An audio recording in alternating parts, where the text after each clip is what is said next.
Why are you here? Not just alive, not just surviving, but here in this body, in this time, in this chaos. You've been told your purpose is happiness, comfort, success, power, but deep down you already know those promises leave you emptier than before.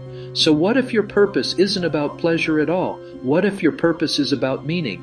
What if the very things you've been running from, pain, responsibility, suffering, hold the keys to your life's mission? This isn't a new idea. It was discovered in the harshest conditions imaginable by a man named Viktor Frankl. Frankl was a psychiatrist in Vienna before World War II. He was deported to Nazi concentration camps, including Auschwitz, where he lost his parents, his brother, and his pregnant wife. In the camps, everything was stripped away: food, freedom, dignity, even hope.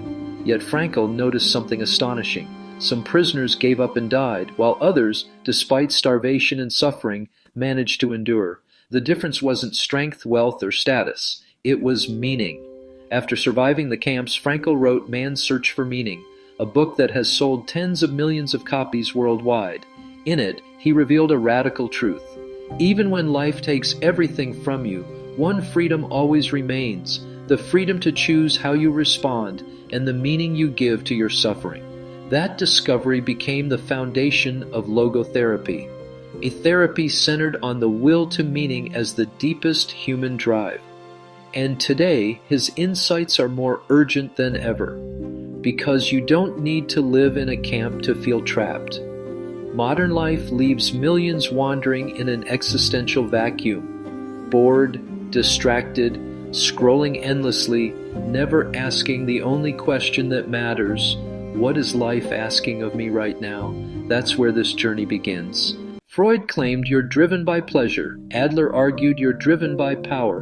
But Frankl said both were incomplete. At the core of every human being is the will to meaning, the hunger to make your suffering worthwhile, to turn your fleeting life into something that matters. This insight didn't come from a comfortable lecture hall. It was carved out of starvation, brutality, and despair. In the camps, Frankl watched as those without a why to live often crumbled, while those clinging to a vision of their child, their work, or even a vow to endure carried themselves differently. And this is where it strikes you personally. Think back to your darkest hours. Did pleasure save you? Did a craving for power keep you alive? Or was it the thought that your pain could mean something more? That if you endured, you could love, serve, or finish what only you were called to do? The will to meaning is not abstract. It explains why some break under pressure while others rise.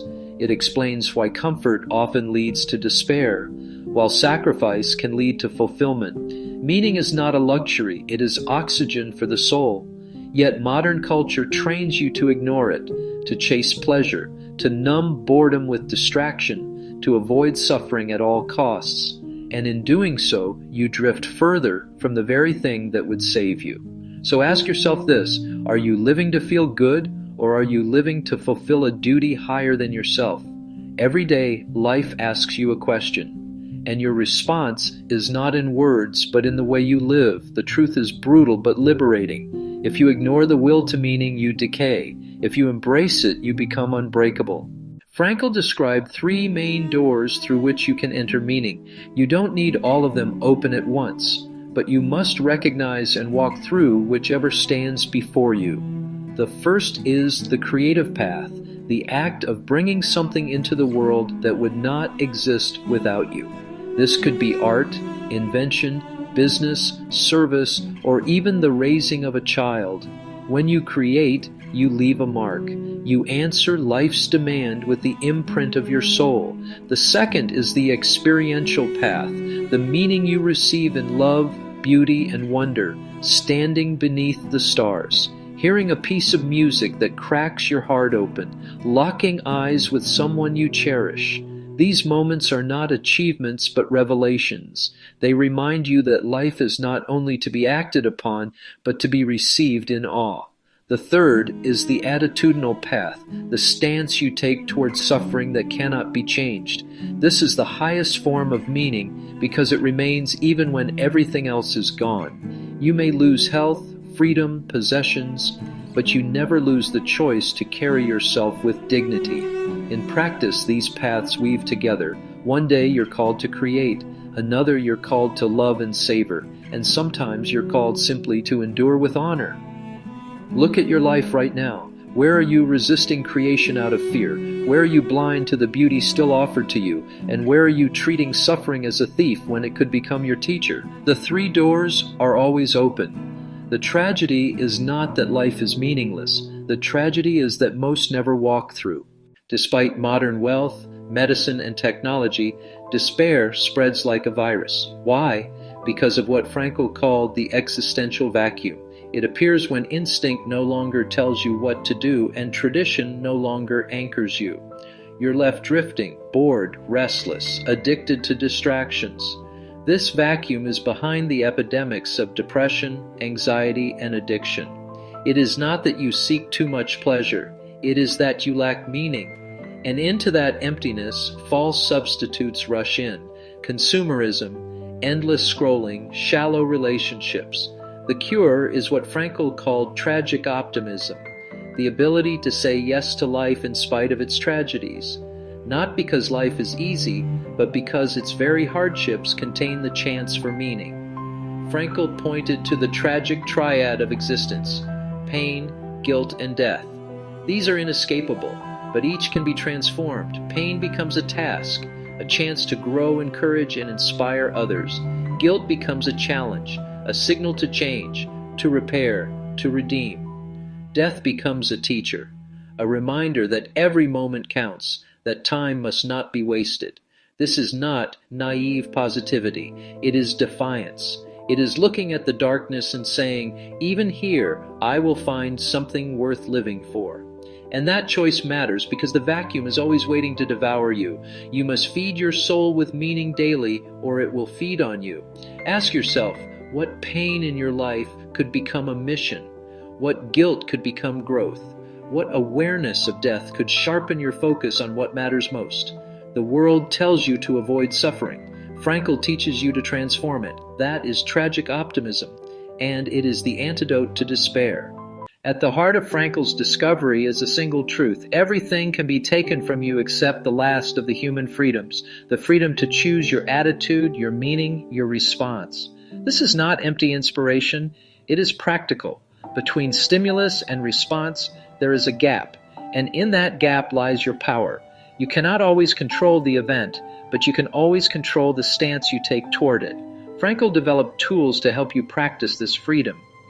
Paradoxical intention. Instead of fighting your fear, exaggerate it. If you tremble, say, watch how much I can shake. The absurdity robs fear of its power.